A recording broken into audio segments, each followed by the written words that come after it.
Everyone, welcome back to Iqra online learning platform. आज हमारा lecture है प्रियम्बल पर part 2, preamble of the constitution of India, Bharat के संविधान की प्रस्तावना, भाग नंबर 2। तो गाइस, इससे पहले वाली वीडियोस में हमने प्रियम्बल के टॉपिक को स्टार्ट किया था, जहां पर हमने प्रियम्बल के का लिटरली मीनिंग को देखा था कि प्रियम्बल क्या होता है, फिर उसके पीछे के इतिहास को देखा था, फिर हमने प्रियम्बल को वर्ड वाइज वर्ड एक्सप्लेन भी किया था और हमने उन तमाम कीवर्ड्स को एक्सप्लेन किया था जो प्रियम्बल में मेंशन है, जिक्र किया गया है। फिर उसके बाद हमने लास्ट में कॉन्स्टिट्यूशन का क्या ऑब्जेक्टिव है उसको हमने डिस्कस किया था। तो प्रियम्बल से रिलेटेड कुछ फैक्ट्स और पॉइंट्स रह गए थे, उसी को आज हम पार्ट 2 में कवर करेंगे, कंप्लीट करेंगे। और ये preamble exam point of view से बहुत ही इंपॉर्टेंट है, क्योंकि जब भी जिस एग्ज़ाम में पॉलिटिकल साइंस या इंडियन पॉलिटी सिलेबस का पार्ट है, उसमें प्रियम्बल से ज़रूर क्वेश्चन आते हैं। तो गाइस, तो इस बात को माइंड में रखकर प्रियम्बल को आप पढ़ें। और जो मैंने पिछले क्लास में और आज की क्लास में पार्ट 1 पार्ट 2 में जो हमने प्रियम्बल को कवर किया है, उसमें वो तमाम तर क्वेश्चन के आंसर आपको मिल जाएंगे जो क्वेश्चन फ्रेम किया जाता है एग्ज़ाम के लिए। अगर आप अटेंटिवली मेरे वीडियो को देखेंगे, प्रियम्बल के लेक्चर पार्ट 1 और प्रियम्बल के लेक्चर पार्ट 2 को, तो वो तमाम तर क्वेश्चन के आंसर आपको इन 2 वीडियोज़ से मिल जाएंगे। तो आज का हमारा लेक्चर है preamble of the constitution of India part 2। तो गाइस, अब हमें ये देखना है कि प्रियम्बल का क्या स्टेटस रहा है in the previous year. So without wasting more time, let's get started today's topic, status of the preamble. The preamble being part of the constitution is discussed several times in the supreme court. Preamble constitution का part है या नहीं है, इस बात को लेकर supreme court के अंदर सेवरल टाइम इस बात को डिस्कस किया गया है कि प्रियम्बल पार्ट है या नहीं है। तो इस बात को हम नीचे दिए गए 2 केस के जरिए समझते हैं। First case, Berubari case. Basically इस केस में कहा गया है, let's look at the case. It was used as a reference under article 143 of the constitution of India, के कॉन्स्टिट्यूशन के आर्टिकल 143 के अंडर बेरोबारी केस को रेफरेंस के तौर पर यूज़ किया गया था। Basically which was on the implementation of the Indo Pakistan agreement. Basically Berubari case ये इंडो पाकिस्तान एग्रीमेंट के इम्प्लीमेंटेशन पर था और इसका ताल्लुक था बेरोबारी यूनियन से और इसी के साथ साथ इनक्लेव को एक्सचेंज करने में। तो इस पूरे मैटर को कंसीडर करने के लिए 8 जजेस के बेंच को डिसाइड किया गया था कि वो इन पूरे केस को क्या करें, कंसीडर करें।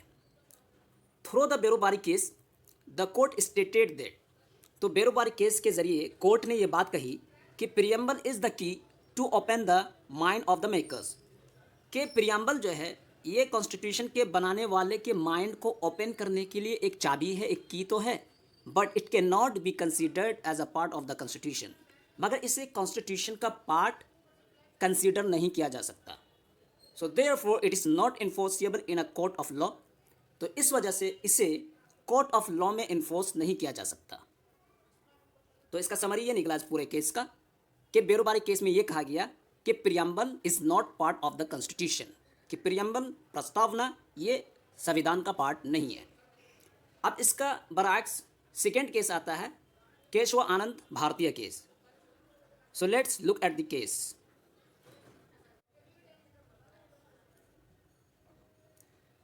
So, in this case, for the first time, a bench of 13 judges was assembled to hear a writ petition. तो केशव आनंद भारतीय केस ये इंडिया के हिस्ट्री में पहला ऐसा केस है कि जिसमें एक रिट पिटीशन को हेयर करने के लिए 13 जजेस के बेंच को इकट्ठा किया गया था। मतलब कि ये एक ऐसा केस है इंडिया के हिस्ट्री में कि इतना बड़ा बेंच किसी केस को सुनने के लिए क्या हुआ था, असेंबल हुआ था, बैठा था। तो इस वजह से केशव आनंद भारतीय केस में कहीं भी वो तमाम बातें, चाहे वो बेसिक स्ट्रक्चर से रिलेटेड हो, बहुत ही इंपॉर्टेंट और महत्वपूर्ण हो जाता है, इन द सेंस कि ये एक ऐसा केस है कि जिसमें पहली मर्तबा इतना बड़ा बेंच इकट्ठा हुआ था रिट पिटीशन को सुनने के लिए। So let's look at this. The court held that, तो कोर्ट में ये बात आई, preamble of the constitution will now be consider as a part of the constitution.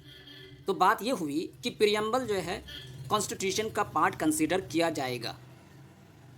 And the next, the preamble is not the supreme power or source of any restriction or prohibition कि preamble अगरचे supreme power नहीं है, मतलब इसके ऊपर भी कोई power है, और ना ही ये किसी रिस्ट्रिक्शन और प्रोहिबिशन का सोर्स बन सकता है, मगर but it plays an important role in the interpretation of statutes and provisions of the constitution.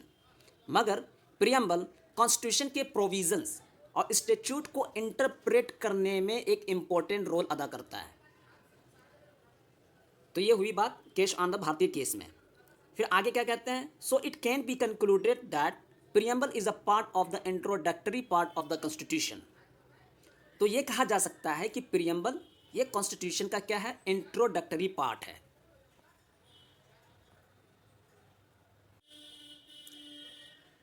तो केशव आनंद भारतीय केस से हमें ये पता चला कि प्रियम्बल कॉन्स्टिट्यूशन का पार्ट है, और बेरोबारी केस का क्या निचोड़ निकला था कि प्रियम्बल कॉन्स्टिट्यूशन का पार्ट नहीं है। थर्ड केस आता है in the 1995 case of union government versus LIC of India. LIC का केस था, जिसमें फिर से सुप्रीम कोर्ट ने कहा कि प्रियम्बल ये कॉन्स्टिट्यूशन का क्या है, इंटीग्रल पार्ट है, यानी ऐसा पार्ट है कि इसको कॉन्स्टिट्यूशन से अलग नहीं किया जा सकता, but is not directly enforceable in a court of justice in India. मगर इंडिया में किसी भी कोर्ट ऑफ जस्टिस में डायरेक्टली ये इन्फोर्सिबल नहीं है।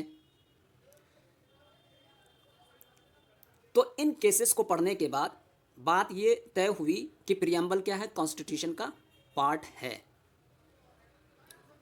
तो गाइस अब हम देखते हैं कि प्रियम्बल में कितने अमेंडमेंट किए गए हैं, वो क्या अमेंडमेंट हैं, क्या उसमें चेंजेस आए थे। So look at the 42nd Amendment Act 1976.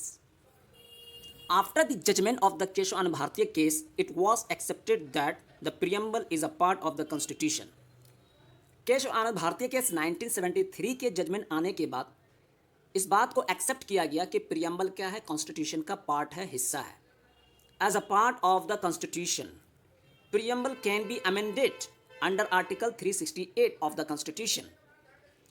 कि प्रियम्बल का कॉन्स्टिट्यूशन के पार्ट होने के बावजूद प्रियम्बल में अमेंडमेंट किया जा सकता है, संशोधन किया जा सकता है through article 368 of the constitution.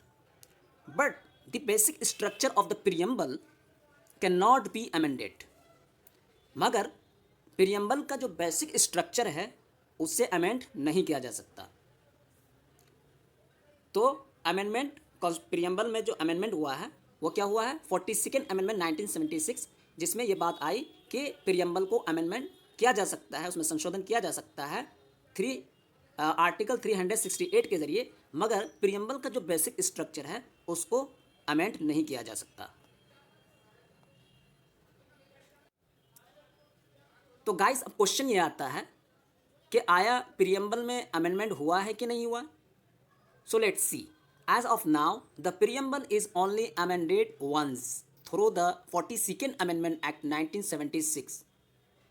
अब तक जो है प्रियम्बल में सिर्फ एक मर्तबा संशोधन किया गया है, और वो 42nd Amendment Act 1976 था, कि जब 1976 में 42वां संशोधन किया गया था वो प्रियम्बल को लेकर के था। फिर उसके बाद जो है क्या चेंजेस आए प्रियम्बल में जब अमेंडमेंट हुआ। तो अब हम देखते हैं the term socialist and secular and integrity were added to the preamble through 42nd Amendment Act 1976. तो 1976 में जब 42nd अमेंडमेंट किया गया तो उसके ज़रिए हमारे प्रियम्बल में 3 वर्ड्स को ऐड किया गया था। First socialist, second secular and third integrity. तो गाइस यहाँ से भी क्वेश्चन फ्रेम होता है, पूछ लेता है कि कौन कौन से वर्ड 42nd अमेंडमेंट के ज़रिए प्रियम्बल में ऐड किया गया था। तो आपको आंसर इस लाइन से मिल जाएगा। And the next, socialist and secular were added between sovereign and democratic. जो ये दो वर्ड्स हैं socialist and secular, ये प्रियम्बल के sovereign and democratic, ये दो वर्ड हैं, इसके बीच में इसे क्या है डाला गया है। socialist and secular को sovereign और democratic के बीच में रखा गया है। And the next, unity of the nation was changed to unity and integrity of the nation. और जो प्रियम्बल में यूनिटी ऑफ द नेशन का वर्ड था या सेंटेंस था उसे बदल दिया गया unity and integrity of the nation से।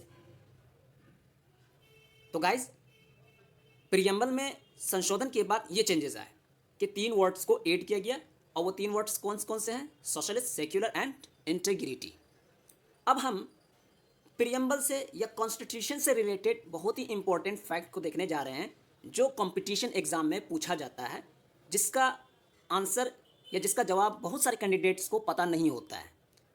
सो let's look at this point. वो फैक्ट्स ये हैं कि article 394 of the constitution states that, constitution का जो आर्टिकल 394 है वो कहता है कि आर्टिकल 5, 6, 7, 8, 9, 60, 324, 367 एंड 379, ये जो आर्टिकल यहाँ मेंशन किए गए हैं अंडरलाइन, ये सारे आर्टिकल जो है हमारे कॉन्स्टिट्यूशन में, जब हमारा कॉन्स्टिट्यूशन बनकर क्या हुआ था, तैयार हुआ था, जब हमारे कॉन्स्टिट्यूशन को क्या किया था, अडॉप्ट किया गया था 26 नवंबर 1949, तब हमारे कॉन्स्टिट्यूशन में यही आर्टिकल थे। मतलब कि जब 26 नवंबर को 1949 में हमारा कॉन्स्टिट्यूशन बनकर तैयार हुआ, उस टाइम हमारे कॉन्स्टिट्यूशन में सिर्फ यही आर्टिकल थे जो यहाँ अंडरलाइन किया गया है। और ये बात कौन कहता है? आर्टिकल 394 कहता है कि आर्टिकल 5, 6, 7, 8, 9, 60, 324, 367, 379, ये सारे आर्टिकल ही 26 नवंबर 1949 को हमारे कॉन्स्टिट्यूशन में थे। मगर इसके बाद जो बचे हुए आर्टिकल्स हैं, जैसा कि हमने पढ़ा था, टोटल आर्टिकल 395 हैं, तो रेस्ट ऑफ द आर्टिकल्स ये कब हमारे कॉन्स्टिट्यूशन में आए? 26 जनवरी 1950 को। यानी बचे हुए आर्टिकल को कब यानी कि इनटू फोर्स किया गया? 26 जनवरी 1950 को। और इसके अलावा जो यहाँ मेंशन किए गए हैं ये आर्टिकल 26 नवंबर 1949 ही में क्या है, इन्फोर्स कर दिए गए थे। तो गाइस ये पॉइंट बहुत ही इंपॉर्टेंट है जो मैंने यहाँ पे मेंशन किया। इसी के साथ साथ आपको याद रखना होगा कि 26 नवंबर को हम कॉन्स्टिट्यूशनल डे मनाते हैं और 26 जनवरी को हम रिपब्लिक डे मनाते हैं। 26 नवंबर को कॉन्स्टिट्यूशनल डे इसलिए मनाते हैं क्योंकि हमारा कॉन्स्टिट्यूशन क्या हुआ था, अडॉप्ट किया गया था। और 26 जनवरी को हम रिपब्लिक डे मनाते हैं इसलिए कि हम इंडियन, हम भारतीय खुद को 26 जनवरी 1930 के लाहौर सेशन ही में इंडिपेंडेंट और स्वतंत्र घोषित कर दिया था। तो उसी की कमेमोरेट में हम 26 जनवरी के डेट को चूज़ किए और हम इसे as a republic day of India के तौर पर क्या है, हम सेलिब्रेट करते हैं हर साल। And the second point is the concept of liberty, equality and fraternity in our preamble was adopted from the French motto of the French revolution. And the second fact है कि जो हमारे प्रियम्बल में ये वर्ड्स हैं, liberty, equality and fraternity, तो इसके concept को हमने फ्रेंच रेवोल्यूशन से क्या किया है, डिराइव किया है। बेसिकली ये तीन वर्ड फ्रेंच रेवोल्यूशन का क्या है, मोटो था, लिबर्टी, इक्वालिटी एंड फ्रेटर्निटी। तो ये तीन वर्ड हमारे प्रियम्बल में भी जिक्र किया गया है। तो इससे भी क्वेश्चन बनता है कि ये तीन वर्ड्स कहाँ से हमने डिराइव किया है, तो फ्रेंच रेवोल्यूशन से किया है। तो गाइस आज हमने प्रियम्बल से रिलेटेड जो भी फैक्ट्स हो सकते थे उन तमाम को हमने क्या है यहाँ पर जिक्र किया है, डिस्कस किया है। और प्रियम्बल से रिलेटेड जितने भी क्वेश्चन फ्रेम होते हैं, अगर आप मेरे वीडियो फर्स्ट और सेकेंड को देखते हैं तो आपको उन तमाम क्वेश्चन के आंसर मिल जाएंगे, चाहे वो क्वेश्चन वन लाइन की शक्ल में बनाया जाता हो, चाहे वो ऑब्जेक्टिव टाइप की शक्ल में बनाया जाता हो। मैंने यहाँ पे इन डिटेल डिस्कस किया है प्रियम्बल को। अगर आप अटेंटिवली वीडियो को वॉच करते हैं तो आप, अगर प्रियम्बल से क्वेश्चन पूछा जाता है तो आप उसका आंसर ज़रूर देंगे, डेफिनेटली देंगे। तो गाइस अब हम नेक्स्ट वीडियो में आगे के टॉपिक्स को कवर करेंगे इन सीक्वेंस। तब तक के लिए टेक केयर, वीडियो को लाइक, शेयर एंड सब्सक्राइब करें। Thank you very much, bye bye.